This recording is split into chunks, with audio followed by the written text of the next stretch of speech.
Good morning, student. Today we will read 17th chapter. Chapter name is धर्म तथा समाज सुधारक, रिलीजियस एंड सोशल रिफॉर्मर्स। इस chapter में हम धर्म के बारे में, जो हमारे समाज सुधारक थे, उन्होंने हमारे लिए क्या किया, वो कौन से प्रथाएं, वो कौन सी बुराइयां समाप्त की थी, उसके बारे में हम पढ़ेंगे और उनके नाम जानेंगे, किन किन लोगों ने क्या क्या किया था। इस चैप्टर में हम इस बारे में पढ़ेंगे। अब से लगभग 2 शताब्दी पूर्व हमारे देश में बहुत सी सामाजिक बुराइयां थीं। वे जाति, बाल विवाह तथा सती प्रथा से संबंधित थीं। महिलाओं को अशिक्षित रखा जाता था तथा उनके पतियों की मृत्यु होने पर उन्हें स्वयं को जलाने पर जोर दिया जाता था। यानी कि जिस महिला के पति की मृत्यु हो जाती थी तो उस महिला को अपने पति के साथ जला दिया जाता था। इसको हम सती प्रथा कहते थे। लोगों के बीच जाति के आधार पर भेदभाव किया जाता था, परंतु कुछ लोगों ने समाज को सुधारने में अपना जीवन समर्पित कर दिया। इन्हें समाज सुधारक कहा जाता है। उन्हें समाज को सोचने की नई राह दिखाई। हम ऐसे कुछ महान लोगों के बारे में जानें। देखिए, राजा राममोहन राय, इन्होंने समाज के लिए क्या किया था, वह समाज से कौन सी बुराइयां समाप्त की, इनके बारे में हम पढ़ेंगे। राजा राममोहन राय का जन्म सन 1772 में बंगाल में हुआ था। उन्होंने बहुत सी सामाजिक तथा धार्मिक कुरीतियों को समाप्त किया। वे सती प्रथा जैसे निर्दयी कुरीति के विरुद्ध लड़ने के लिए अधिक जाने जाते हैं। सती प्रथा वह प्रथा थी जिसमें एक विधवा को अपने मृतक पति के शरीर के साथ जीवित अवस्था में ही जला दिया जाता था। राजा राममोहन राय सन 1829 में सती प्रथा को समाप्त करने और उसे एक गैरकानूनी कार्य बनाने के लिए अंग्रेजी सरकार से एक कानून पास कराने के प्रयास में सफल रहे। यानी कि इन्होंने सती प्रथा को समाप्त करने के लिए अंग्रेजी सरकार से एक कानून पास कराया था। उसके बाद ये सती प्रथा समाप्त हुई। राजा राममोहन राय बाल विवाह के विरुद्ध थे। यानी कि राजा राममोहन राय जिनकी बच्चों की शादी कर दी जाती थी, वो इसके विरुद्ध थे और वह बालिका को शिक्षित करना चाहते थे। उन्होंने बालिकाओं के लिए विद्यालय खोले जिससे वे पुरुषों की भांति समान अवसर प्राप्त कर सके। वे समाज के धार्मिक तरीकों को बदलना चाहते थे जो उच्च जाति तथा बहुत सी अंधविश्वासी धार्मिक कृत्यों के द्वारा प्रबल थे। उन्होंने ब्रह्म समाज का आरंभ किया। इस समाज में किसी भगवान की पूजा नहीं की जाती थी, ना ही कोई वस्तु पूजा से संबंधित थी। ब्रह्म समाज में महिला का उच्च स्थान था और अत्यधिक स्वतंत्रता प्राप्त थी। राजा राममोहन राय समाज में बदलाव या पुनर्जागरण के पिता के नाम से जाने जाते हैं। वे महिलाओं के अधिकार के महानतम संघर्षी थे। उनका योगदान विशेषकर महिलाओं की स्वतंत्रता के लिए हमेशा याद किया जाता है। उन्होंने महिलाओं के लिए बहुत से कार्य किए थे, इसलिए उनको आदि कार्य किए थे, इसलिए उनको याद किया जाता है। The next is Dayanand Saraswati. Dayanand Saraswati का जन्म सन 1824 में हुआ था। वह आर्य समाज या आदर्श समाज के संस्थापक थे।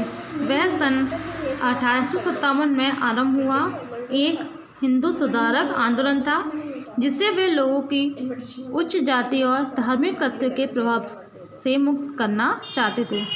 आर्य समाज मूर्ति पूजा, पशु बलि, जाति प्रथा, बाल विवाह आदि को अपराध मानते थे।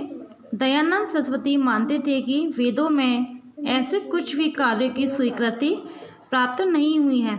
यानी कि दयानंद मानते थे कि जो वेद हैं, ना ही उनमें पशु बलि व जाति प्रथा, बाल विवाह ऐसी कोई प्रथा शामिल नहीं है। वेद बहुत पवित्र और प्राचीन ग्रंथ हैं। वे साधारण प्रार्थना में विश्वास रखते थे। राजा राममोहन राय की तरह ही दयानंद सरस्वती भी शिक्षा के द्वारा समाज में बदलाव लाने में विश्वास करते थे। उन्होंने पूरे उत्तरी भारत में दयानंद एंग्लो वैदिक विद्यालय की स्थापना की। ये विद्यालय अभी तक चल रहे हैं और पारंपरिक और आधुनिक शिक्षा का अच्छा अवसर प्रदान करते हैं। वे महिलाओं को शिक्षित करना चाहते थे। The next is mother Teresa. Mother Teresa का जन्म अल्बानिया में हुआ था। वह 16 वर्ष की आयु में नन बन गई थी। जब वह 18 वर्ष की थी तब उन्हें भारत में कोलकाता में एक कॉन्वेंट में भेजा गया था, यानी कॉन्वेंट स्कूल में भेजा गया था जब वह 18 वर्ष की थी। उनका कॉन्वेंट मोती झील नामक एक बस्ती के पास था, यानी कि वह जो कॉन्वेंट था वो मोती झील के पास था। उन्होंने वहाँ देखा कि उस स्थान के बच्चे बहुत गरीब और बीमार थे। उन्होंने नियमित रूप से बस्ती में जाकर भोजन व दवाइयाँ देना तथा उनकी देखभाल करना शुरू कर दिया। इस बस्ती की गरीबी और दुखों को देखकर उन्होंने समर्पित कर्मचारियों जो मानवता की सेवा करने में उनकी सहायता करेंगे के साथ एक अलग संस्थान आरंभ करने का निश्चय किया। उन्होंने इस संस्थान को मिशनरीज ऑफ चैरिटी कहा, यानी कि उन्होंने उन गरीबों को देखकर उनकी सहायता करने के लिए सहायता की। इसके लिए उन्होंने एक संस्था खोला, उसका नाम था मिशनरीज ऑफ चैरिटी। उन्होंने बहुत सा चंदा इकट्ठा किया और कलकत्ता में दमदम एयरपोर्ट के पास शारीरिक अक्षमता वाले लोगों के लिए निर्मल हृदय होम की स्थापना की। वह गरीब बच्चों के जीवन में खुशियाँ लाई। वह कहती थी, पूरा जीवन तपोवन है, सभी ईश्वर की संतान है और सभी को उनका प्रेम और देखभाल पाने का अधिकार है।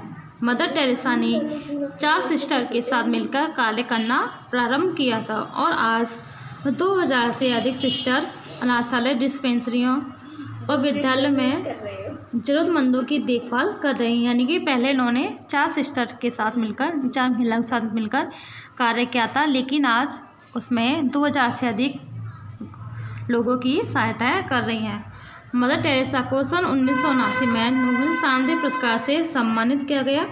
उन्हें भारत का सबसे बड़ा राष्ट्रीय पुरस्कार यानी भारत रत्न भी दिया गया है। उनकी मृत्यु सन 1997 में हुई, परंतु उनकी यादें सदा हमारे विशेषकर गरीबों के हृदय में रहेंगी। The next is Martin Luther king जू। मार्टिन लूथर किंग जू एक अमेरिकी थे। वे अमेरिका के अटलांटा में 15 जनवरी सन 1929 को जन्मे थे। वे बहुत ज्ञानी थे क्योंकि वे काले थे, इसलिए उन्हें हर कदम पर अपमान सहना पड़ा। यानी कि उनका रंग काला था, इसलिए उनको हर कदम पर अपमान सहना पड़ा था, क्योंकि कुछ लोग उनके साथ अच्छा व्यवहार नहीं करते थे उनके काले रंग की वजह से। मार्टिन लूथर जू ने कालों के लिए बसों में अलग से सीटों के लिए विरुद्ध अपना आंदोलन लागू किया। यानी कि बस में जो लोग काले थे उनके लिए अलग से सीटें थीं।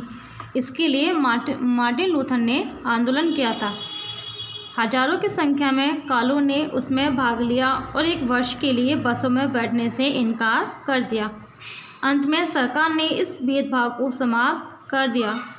मार्टिन लूथर के आंदोलन का मुख्य गुण ये था कि यह महात्मा गांधी जी के दिखाए गए पथ अहिंसा पर आधारित था, क्योंकि कालों ने गोलियों और बमों का सामना किया था। यानी कि जो काले लोग थे उन्होंने आंदोलन किया था, तो उसके लिए उनके कुछ लोगों को गोलियां भी चलाई गई थी, परंतु बदले में कोई प्रहार नहीं किया।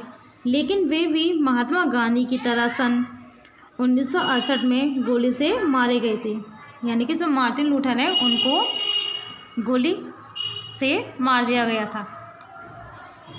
जब मार्टिन लूथर किंग भारत आए तब उन्होंने कहा, मैं एक पर्यटक नहीं हूँ, मैं महात्मा गांधी की धरती पर सम्मान प्रकट करने तीर्थ यात्रा पर आया हूँ।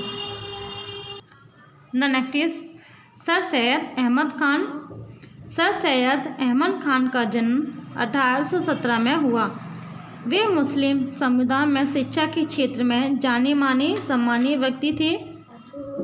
सैयद अहमद खान आधुनिक शिक्षा के द्वारा सभी पुराने विचारों को समाप्त कर देना चाहते थे। उन्होंने अलीगढ़ मुस्लिम विश्वविद्यालय की स्थापना की और वैज्ञानिक और आधुनिक शिक्षा प्राप्त करने में समुदाय की सहायता की, जिससे कि वे पीछे ना रह जाएं। उन्होंने पर्दा प्रथा और बाल विवाह के विरुद्ध लड़कर महिलाओं के सुधार के कार्य भी किए। वे बालिका को शिक्षित करना चाहते थे। राजा राममोहन राय और दयानंद सरस्वती के समान सर सैयद अहमद खान भी मानते थे कि समाज में परिवर्तन और महिलाओं की स्थिति में सुधार केवल शिक्षा के द्वारा ही संभव है। यानी कि लोगों ने कहा था अगर महिलाएं शिक्षित नहीं होंगी तो वह अपने अधिकार के लिए जागरूक नहीं होंगी, इसलिए उन्होंने महिला को सबसे पहले शिक्षित करने का सोचा। अभी सामाजिक और धार्मिक सुधारकों ने समाज को अज्ञानता के अंधेरे से ज्ञान के प्रकाश तक जाने का एक नया पथ दिखलाया। उनके योगदान ने भारतीयों के लिए स्वतंत्रता का मार्ग आसान बनाया। अब आपने इस चैप्टर में पढ़ा कि कौन से समाज सुधारक ने हमारे भारत के लिए कौन सी सामाजिक बुराइयां समाप्त की थी। Chapter is finish. इस चैप्टर से आपका एनुअल का कोर्स कंप्लीट होता है। I hope you all are understand this chapter and thank you.